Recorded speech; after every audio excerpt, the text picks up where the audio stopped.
He came and worked for me in sales, and we developed his brand at the same time. And that brand is now a 20 million turnover brand in Birmingham. And this school was a shithole, basically. The teachers hated being there. The kids hated being there. They didn't educate us, they policed us because they didn't expect that we would do much with our lives. And the audacity to dream it. And so what I say to people is that welcome to the Passion Projects podcast, where we dive into stories behind the names that have really defined the industries and inspire us all. Today we have a truly remarkable guest, Wilfred Emanuel-Jones, widely known as the Black Farmer. From his roots in Jamaica to inner city Birmingham and eventually to his beloved farm in Devon. Wilfred's life is a journey of resilience, hard work and unwavering passion. First of all, I'm really grateful to be invited to be on this podcast. And I think any podcast that really highlights passion, I think is very, very important, because I've always been a great believer that you're never really going to achieve anything in your life unless you have passion. Passion is very, very, very important. And the reason why passion is important is because passion defies reason, it defies logic. It really, don't wait for the evidence in order to do something, because if you do, by that time it's far too late. Passion is the key. And then throughout my story, you will see how passion plays a phenomenal part in everything that I've achieved. And going back to the early part of my story, I was born in Jamaica. I'm of the Windrush generation. And I was brought up in a place called Frankville, Clarendon, which is right in the heart of the island. And if you went there today, you see that sort of farming country. So I've always felt that sort of farming has been very much part of my DNA, as it were. But as you know, back in those days, people who came to this country, a lot of them came from rural backgrounds, and they went to where the work was in this country, which happened to be in the cities, the towns and the cities, and so that, in a sense, they got stuck there. Um, and part of what I wanted to do was to get back to my roots, as it were, which was something to do with sort of being outdoors and food and farming. I just think that I like to have a sense of space, because for me, having a sense of space connects you with reality. The thing about urban living is sometimes you think that you're bigger than the reality, that we all belong to this massive universe that has its own rules, its own way of operating, and somehow I think being connected to nature keeps you centered as a person. So let me go back then. My parents came over first, which happened. A lot of people did that back then in the 50s and 60s, and left their children to be brought up by their relatives. And then my sister and I then came and joined my parents when I was around 4 years old. And it's only now, looking back, I sort of realized actually that must have been a bit of a shock for a young 4-year-old. And not only coming to visit, come and see these people who are your parents that you had no idea about, but also the fact that the weather was very, very different. And I remember arriving in this country when it was very cold. So even to this day, I have this real big issue about the cold. I need it needs to be warm wherever I go. Now, in our case, we were brought up in Small Heath in Birmingham. Okay. Now, for anybody who knows Birmingham, they'll know that Small Heath is one of those classic inner city areas. And it's one of those areas really, at the time, was devoid of hope. It was devoid of opportunity, and we were very, very, very poor. Now, I want you to imagine this really. I was brought up in a household where 11 of us, because by that time I had the brothers and sisters, 11 of us lived in a two up, two down terrace house. Wow. So as you can imagine, it's very cramped. I slept three to a bed. Wow. And I can remember my mother trying to feed us with just one chicken. And it ain't the sort of chickens you get at Tesco's or Sainsbury's. It's these old chicken. It wasn't the nice plump chickens that you see filled with water today. Nah, it was Exactly.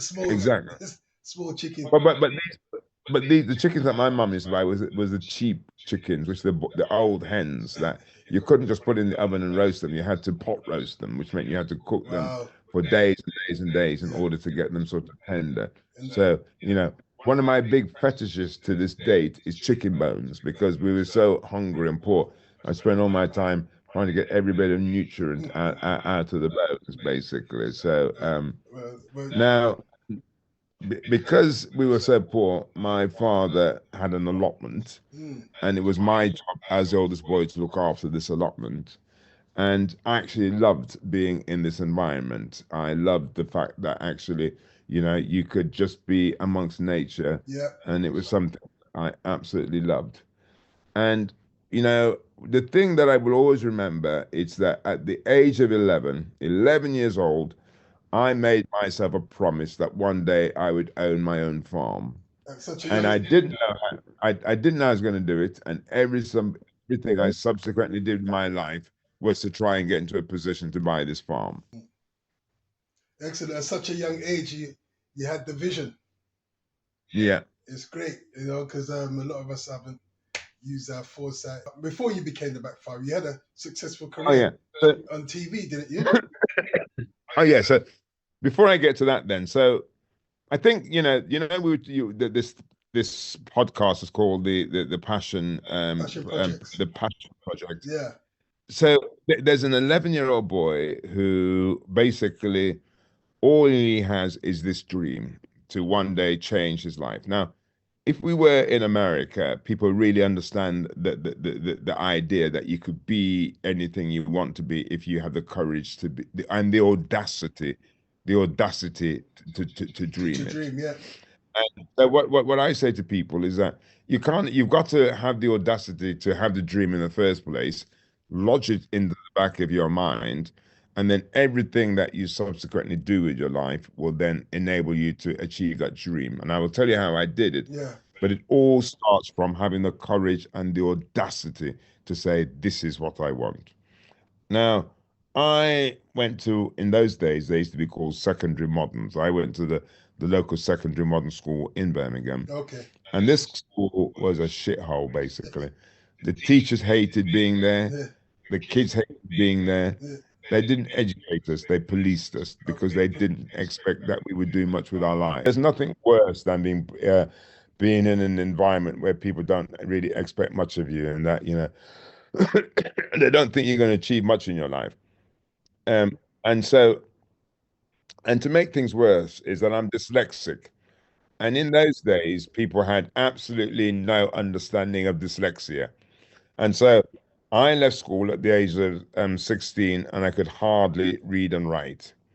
And so leaving school without any education, not being able to read and write, I think what that tells you is that actually there's not much opportunities available to you.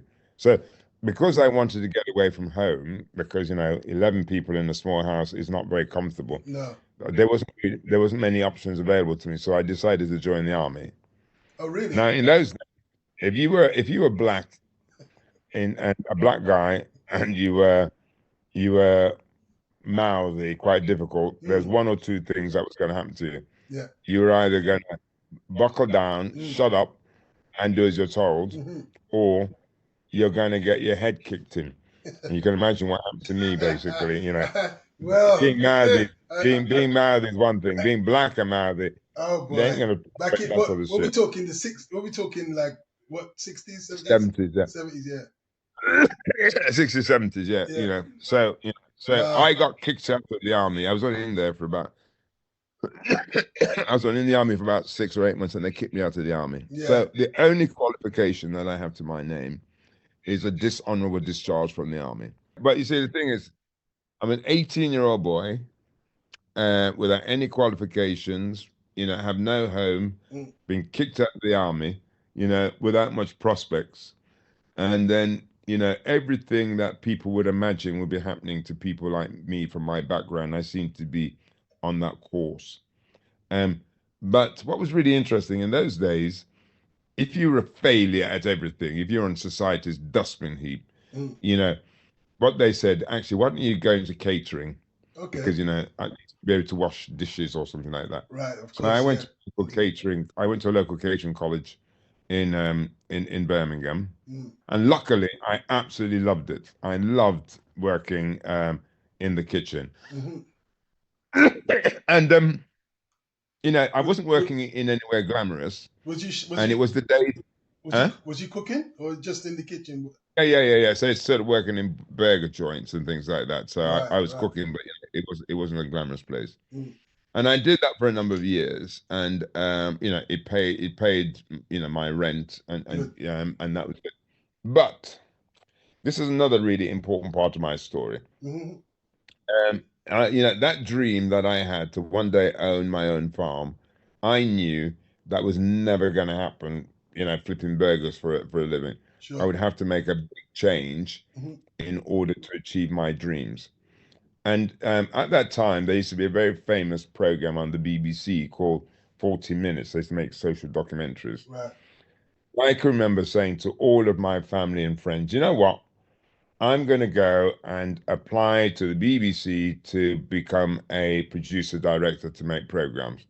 So you can imagine, everybody laughed at me. They thought this guy's fucking nuts, Yeah, just basically. He could hardly read and write. so, Television is very much the profession for the Oxbridge types. This guy is a yeah. nutter.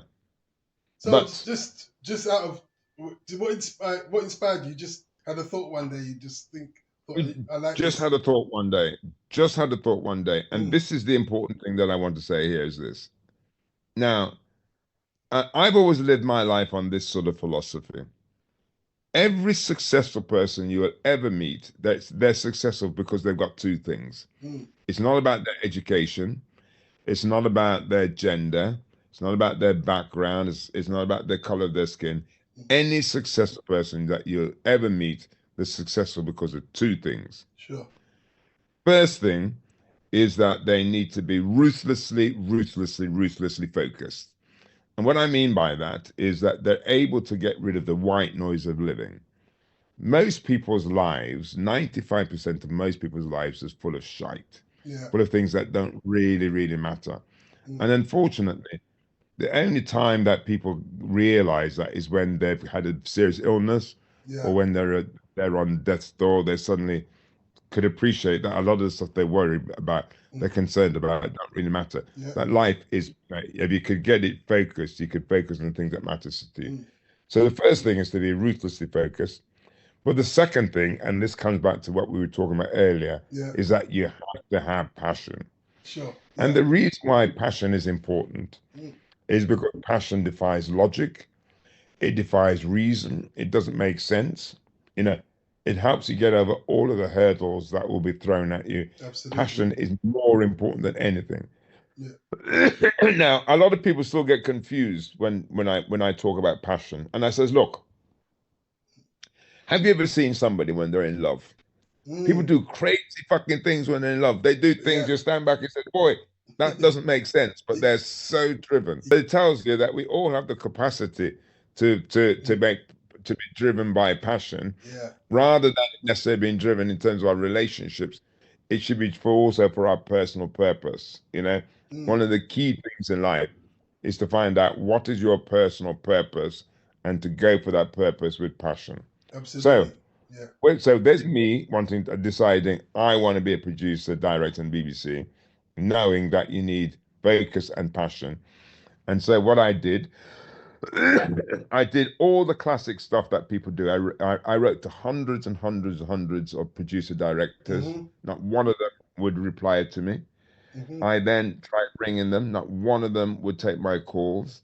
Okay. At the time, there used to be a place called BBC Peppermill Studios. So What sort I of went up. What sort of position was he looking for? Just anything. Anything. Yeah. Just anything. Okay. Just a break.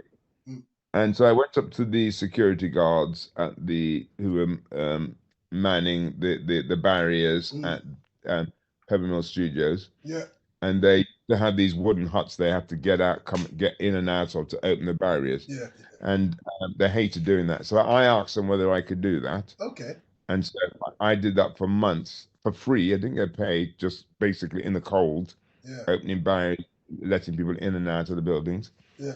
And from that, I met the cleaners who were going in to clean the Right. offices. So I asked them whether they could come and clean the offices. Wow. So, they allowed me to do that. Mm. And then this happened. I met a guy, and I should remember his name to the day I die. His name was Jock Gallagher, and he was like a very senior executive producer at BBC Pepper Mill. And I met him, and I said, "Look, I want to get into the BBC. I want to be producer, director." Hmm. And he said, "Right, come to his office." And he spoke to me for about an hour. And he said, "Look, you're not the sort of person that we employ in television because Hmm. you don't have the education Oh, wow. and you've got a bit of a attitude problem." But he said, "Look," he said, "this is something," he said, "he might live to regret. But what he's going to do is that he's going to give me a job as a runner, a Right. general runner, for Yeah. 3 months to see what happens." Now, Okay. that man, having the courage to give me that break, then started off a long career in television. Yeah. So one of the things I say to people is this. One of the things you've got to try and do in life is to find your guardian angels. Find your guardian Hmm. angels. Because every single thing that I've ever achieved, somebody has gone out of their way to make it happen. Yeah. And you're not going to find your guardian angels unless you put it out there for the Absolutely. things that you want. And that is the key. So I started off as a runner. That means you do all the shit work, running around making cups of teas and coffee and things like that. And then I went from that to being a researcher. And then from that, I then went on to be a producer director. And I traveled the world making television programs. What sort of time period are we looking at for that career? So, I mean, I'll tell you more in a Yeah. moment. So, I started as a runner, went as a researcher, went on to be a producer director, traveled the world Damn. making films about food and drink. Back in those days, there used to be a very, very popular program called the Food and Drink Program. Yeah. And it was my job as the oldest boy. Sorry, it was my job as the director to break in all these new chefs. So I gave people like Mm. Gordon Ramsay his first break in television, Oh, really? James Martin. Yeah, so it was my job to break them in. And Fascinating. one of the reasons why my boss gave me that job is because, these guys were from the same side of the street as me, really. They were quite working class, hard boys. And, these were tough men. And they're the sort of guys that would take you outside to sort of problem out. And my boss knew that I was the sort of person that would oblige, basically, because I was a pretty tough director. I was known to be pretty ruthless. So I was at the BBC for 15 years. Okay, Wow. that there. So 15 years, You put in a doing all shift. that sort of stuff. Huh? You put in a strong shift there. I put in a very strong shift. And the key thing is this: is that when you go back to my story. This is a guy from society's dustbin heap in the gutter. He ends up at the BBC. You would think the thing to do is to thank your lucky stars, to be grateful, to keep your head down Mm. and not rock the boat. Yeah. But the moment you do that in life, the moment you stand still, the moment you go into survival mode, life passes you by. That is why Sure. you need to have a personal purpose. Hmm. And Hmm. the thing that always kept banging at the back of my head was this dream that I had as an 11-year-old boy to buy my farm. And I knew that as glamorous as it was at the BBC, I was never going to get the sort of money that I needed in order to buy my farm. Yeah. And that in order to do that, I would have to leave what could be perceived as something secure Yeah. and to go out and start my own business. And because I had a lot of experience in food and drink, I decided that I would start my own food and drink marketing agency. Now, a lot of people listening to this podcast will have great ideas of things that they want to do. Hmm. Everybody has dreams of things that they want to do. And the one thing that stops them from doing that is fear. Sure. You'd be amazed Yeah. how fear really stops people Yeah. from doing the things that they absolutely really want to do. Absolutely. And what I say to people is this, is that it's not that I don't feel fear. I feel exactly the same fear as you do, or as most people do. But the difference is most people allow fear to keep them prisoner, and then that means they then Mm. live in survival mode. Yeah. And there's not much of an existence if you're in survival mode. Yeah. And most of the things that we're fearful of, they're not, they're just in our heads. They're not true. And so I knew that if I was going to fulfill my purpose and fulfill my dream, I would have to take a leap of faith. So I left the BBC with only enough money to pay my mortgage for 3 months, no clients, no nothing, Wow. but just with this drive that this is what I want to do. And I've always been a great believer that, if you put it out there, good people come your way to help you achieve your dreams. I agree. And again, so people, I got some clients who came along, and then I launched brands like Lloyd Grayson sauces, Kettle Chips, Plymouth Gin, Cobra Beer, big brands now. But back in the day, sorry, you say you launched brands like that? Yeah, launched those brands. So What do back, you mean? sort of. What do you mean? They're your brands? They're not my brand. So what would happen is manufacturers would want them launched, and they would come to me to sort of launch them to the sort of market with Right. advertising, Okay. the PR, Yeah. and Okay. Okay.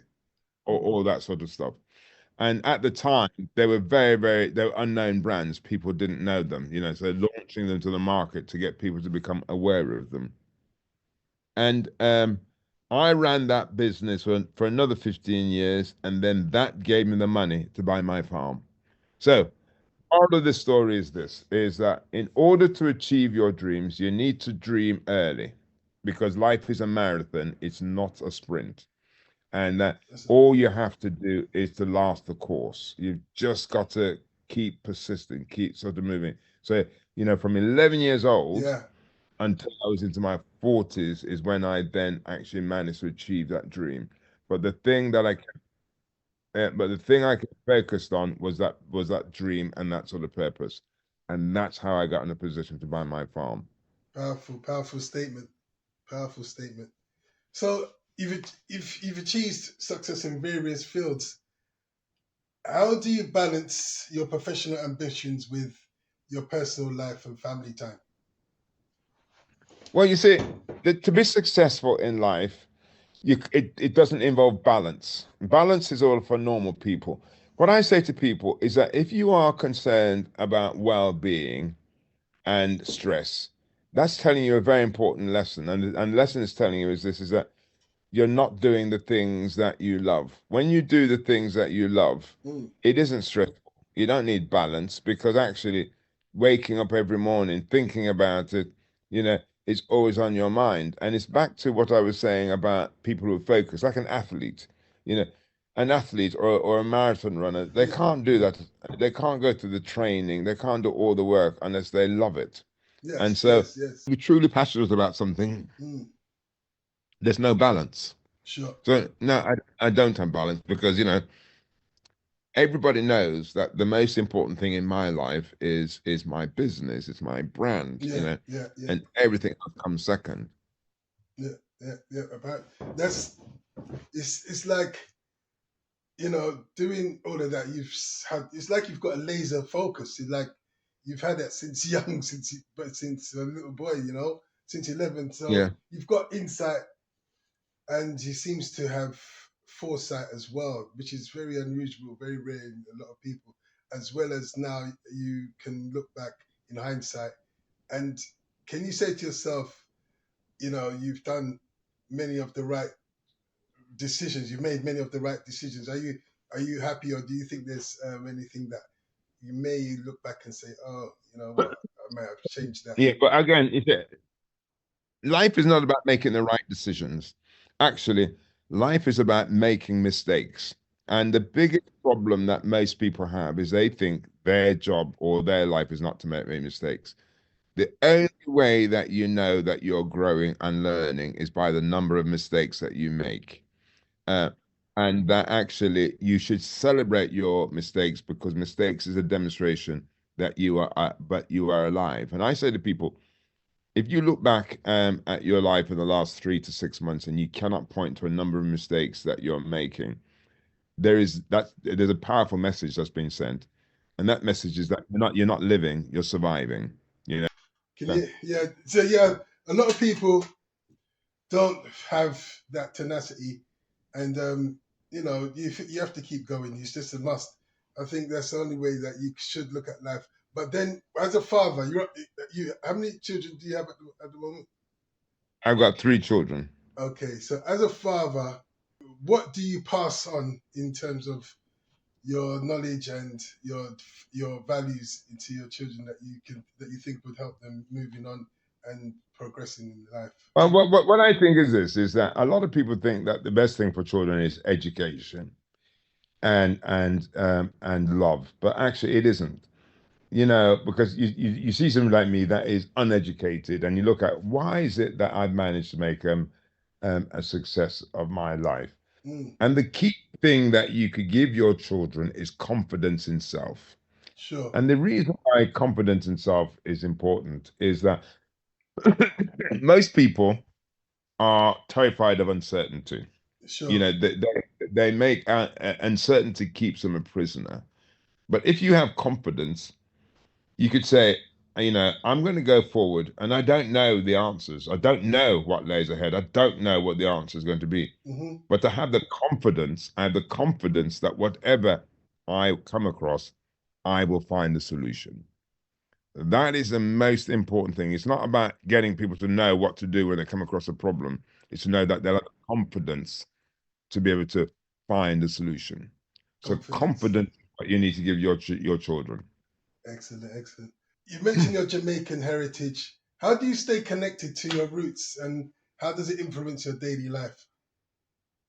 Well, everything that I have done, because when I bought my farm down in Devon, which I bought 25 years ago, there's no black people there at all. Yeah. And what I realized is that there's this sort of big gap between urban and rural Britain. I can remember that when I was telling my friends up in London that I was going to buy this farm, they just thought I was nuts because they were saying to me, don't they lynch black people down there? And then also, I can remember, this is a funny story, that when I built my first polytunnel, somebody called the police out because they thought I was using it as a cover to grow ganja.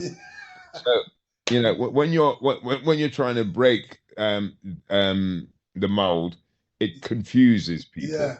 For me, I've always sort of realized that outsiders see opportunity. And I saw an opportunity to create a brand that was going to be a mainstream brand that was going to connect urban and rural. Yeah. And I wanted to create a brand that was not an ethnic brand, because I didn't want to just appeal to the ethnic market. I wanted to appeal to the mainstream market. And I thought, well, what appeals to the mainstream market? It must be sausages. So I thought, okay, fine, I would do a sausage. And again, I found a manufacturer that helped me develop this product. And then, having developed the product, I was then scratching my head thinking, what the hell am I going to call this brand? Sure. And then one day it came to me, all of my next door neighbors used to call me the Black Farmer. I thought, shit, that's a pretty good brand name. Not only is it a very good brand name, there's no one else out there who could nick the idea. Not only could they not nick the idea because they're no black farmers, but it has an edge to it. It has an edge to it because people in some parts of Britain are still uncomfortable using the word black. A lot of black businesses, they feel they have to hide their blackness in order to be taken seriously. And so what I did is that I went and did some research, because I thought, before I go with this black farm, I'm going to do some research. And this is an important lesson in life for you. And all the research came back and says, do not call it the black farmer, because people will be offended, it will be upsetting, and all that sort of stuff. And the lesson is this, that actually research is very accurate in telling you what people thought yesterday. Research is very accurate in telling what people think today, but research cannot tell you what people are thinking tomorrow. That's why you've got to have the courage to go with your dream. Yeah. And my courage was to create a brand where blackness was very premium and right and mainstream. So, and then everybody has to use the word black. No one else can get the idea. It says what it is in the tin. Wow. And so blackness is very, very much in front of your face, very, very sort of premium. and it's helping us as black people to to feel connected rather than to be on the margins. And so this brand that sits up there amongst all the others, it's seen to be, it's what I call humanizing blackness. That blackness is there, it forces people to say it. No, it's strong. It's a strong brand. It's a strong brand. Yeah. And like you said, exactly. It forces them to say, it provokes Yeah. It's provocative. And that was the aim of it. It provokes some people. They're not sure. Can you say black? Can Yeah. you do it? But it's there. The It, black farmer is there. it's odd because someone speaking to you, say a non-black person, it's like they're calling you a black farmer. You are a black Yeah. farmer, and you know what I'm trying to say. Like, the black Yeah. farmer. Like, no, that's his brand name as well as what he is. Yeah. You know what I mean? It's a double entendre. It's cool. I But like. it is, and it confuses people because people think, well, can you say that? Are you allowed to say that? Can you refer to that? And I says, well, I am black. I am a farmer. What do you want me to call myself? You know. That's wild, man. And That's so, wild. and that's the reason for it. And so I started off with products in the supermarket. So you go to all the supermarkets, you'll be able to see black farmer products, and then also these black farmer farm shops. Yes. Which Notice, yeah, you've got a Union Jack, and I love the creativity that you've also included, where you've added the Jamaican colours into the Union Jack. Crazy. so when we're doing Caribbean flavors and all that sort of stuff, we put the Caribbean colors into the Union Jack. You're a conservative, right? Yeah. And you voted for Brexit. How do you think Yeah. leaving the EU? How do you think leaving the EU has impacted us and the British farming Well, industry? I think the key things is, first of all, why am I conservative, and then why did I vote the for Brexit? One of the biggest issues that I think we have as black people is that white liberals, I think, are our curse, because being treated as a victim or seen as people who need help is not necessarily good for us. And what I like to remind people of in this country is that every black person that you see, anybody of color that you see in this country, there's a story there. And the story is this, is that whether it was their parents or whether it was their grandparents, had something entrepreneurial about them, because it takes a massive amount of courage to leave your country of birth, to leave everything behind, to go through another country, to give yourself a better life, or your children's life. And what I'm amazed with is that a lot of black people in this country forget that. They're far more entrepreneurial than the people in the host community who haven't had to take that sort of leap of faith. So by being given the right opportunities, we can actually do amazing things. And therefore, rather than the state being responsible for us, it's giving us as individuals the opportunities. And there's a real lack of opportunity. You've heard my story, and my story is because individuals gave me opportunity. Without those individuals giving me those opportunities, I wouldn't have achieved what I do. So I think if you're in a position of power, if you have a position of influence, your duty is to give opportunity. I do it all the time. It's a real big thing for me because I know that's why I'm here today. Yeah, no, I appreciate that as well. Speaking of giving back in the community, how do you give back to the community, especially young people who may look up to you because you're very inspiring? Giving back is really, really important to me, because one of the reasons why I'm doing this podcast and telling my story, because people can look at my life now and think that I'm privileged, but it's really important to know that I came from nothing, and I've achieved what I've achieved because people have gone out and give me a break, and that's what I look for. So when people come to me, for example, I don't employ somebody who's looking for a job, not interested. What I always say to them is, how is this going to help you on your journey in life? So it's a bit like you and your podcast. This is your first, hopefully, with me being on it, is going to help you on your journey in terms of what you're trying to achieve. That's what I think we should all be doing, is helping each other on their journey in life. And I run something called the Hatchery. Lots of people come to me with ideas, food products, and all that sort of stuff. And if I like them and I like the idea, I will actually employ them. They'll come and work for me as in sales or whatever they're good at, and then develop their brand at the same time. And I got some big successes out there. One of my big success is a black guy. He came to me with a brand name called the Gym Kitchen, and and that's all the high protein foods for people who go to the gym and things like that. And that business, and so he came and worked for me in sales, and we developed his brand at the same time. And that brand is now a 20 million turnover brand. It's a big, big brand. It's in every sort of supermarket, the gym kitchen. And so that's how we started. Got another brand called Smorgasbord. A guy in his 50s came to me with an idea, developed that brand, and that's about a 12 million pound business. There's another brand that I'm working on called I'm Halal. So again, if it's a good idea, I will, if I got the time, I will get behind it and help them develop their brand, because as I say, I'm only here today because people helped me. God bless you.